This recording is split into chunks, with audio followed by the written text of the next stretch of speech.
అందరికీ నమస్కారం. ఉచిత బస్సు అన్నదానికి సంబంధించి నేను కాశీబుగ్గ ఆలయానికి సంబంధించి మెన్షన్ చేశాను. దాని తర్వాత కింద కొంతమంది కామెంట్లు పెట్టుకొచ్చారండి.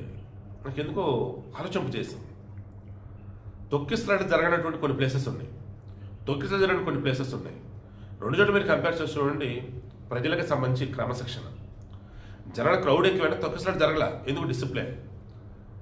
తొక్కిసలాట ఎక్కడైతే జరిగి ఉన్నాయో అక్కడ ఉచిత బస్సు ప్రయాణాలు ఏమి లేనప్పుడు కూడా జరిగాయి కదా, అంటే డిసిప్లిన్ లేదు. కాశీబుగ్గ ఆలయంలో అలా. అగైన్ ఈరోజు మన చేవెళ్ళ మండలం కాదండి, మన తాండూరు నుంచి హైదరాబాద్కి వస్తుంది బస్సు, మీర్జాగూడ దగ్గర. ఐ థింక్ చేవెళ్ళ మండలం అనుకుంటా. అసలు ఘోరంగా భారీగా మొత్తం కంకర లోడుతో వెళ్తున్నటువంటి ఒక లారీ ఎక్స్ప్రెస్ బస్సును గుద్దుడికి ఇద్దరు డ్రైవర్లు చనిపోయారు. బస్సులో ఉన్నటువంటి వాళ్ళలో 17 మంది చనిపోయారు.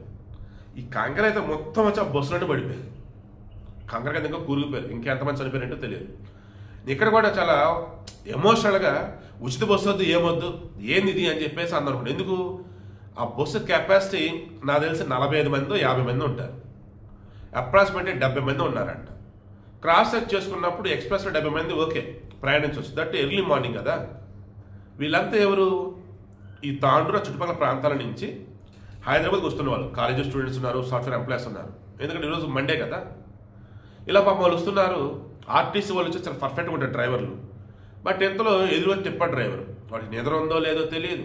ఈ టిప్పర్లు అన్నప్పుడు హెవీ వెహికల్స్ అవి, భారీ స్పీడ్తో వస్తూ ఉంటాడు. నాకైతే టిప్పర్లు రోడ్ల మీద చూసిన ప్రతిసారి కూడా ఏదో యముడు కానీ యమపాసం పట్టుకుని వస్తున్నట్టుండేది, యమదోతలు వస్తున్నట్టుగా ఉండేది నాకైతే.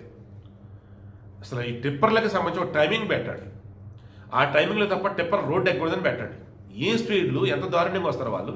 సార్ రేవంత్ రెడ్డి గారు, చంద్రబాబు గారు రిక్వెస్ట్ చేస్తున్నా, తెలుగు రాష్ట్రాల ముఖ్యమంత్రులు ఇద్దరు కూడా ఈ టిప్పర్ల విషయంలో అవి ఏ టైంలో రోడ్డు ఎక్కాలి ఏంటనేది ఒక రూల్స్ పెట్టండి. ఈ ప్రమాదం అనేది ఏదో నిజంగా ఘోరం. అసలు అది ఎర్లీ మార్నింగ్ అంత స్పీడ్తో రావటం ఏంటి, అంత స్పీడ్తో వస్తూ ఎదురుకొస్తున్న బస్సును గుద్దటం ఏంటి, ఆ గుద్దుడికి వచ్చేసి అంతమంది స్పాట్లో చనిపోవటం ఏంటి.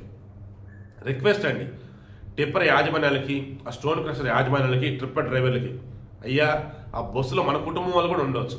దయచేసి ఎక్కడైనా స్పీడ్ కంట్రోల్లో పెట్టుకోండి, ఓవర్ స్పీడ్ వద్దండి.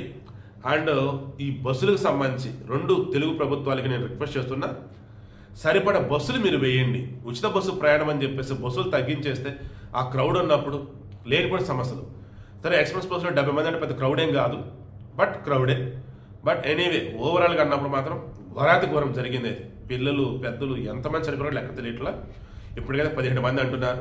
ఈవిడికి మెయిన్ ఇంటెన్షన్ దయచేసి టిప్పర్లకు సంబంధించి వాళ్ళ యాజమాన్యాలు, స్టోన్ క్రషర్ యాజమాన్యాలు అండ్ గవర్నమెంట్లు ఒక్కసారి మాట్లాడుకొని అవి ఏ టైంలో రోడ్డు ఎక్కాలి, ఎలా ఏంటో చూడండి. అండ్ ఆపోజిట్ రోడ్లో, అంటే ఇటు ఒక వెహికల్ వస్తుంది, ఇటు ఒక వెహికల్ వస్తుంది, రెండు ఆపోజిట్ కదా. దయచేసి మధ్యలో డివైడర్ ఉండేలాగా చూడండి. అది చిన్న రోడ్డు అయినా పెద్ద రోడ్డు అయినా డివైడర్ ఉండేలా చూడండి. డివైడర్ అనుకుంటే ఇటువంటి ప్రమాదాలని 100% ఆపవచ్చు.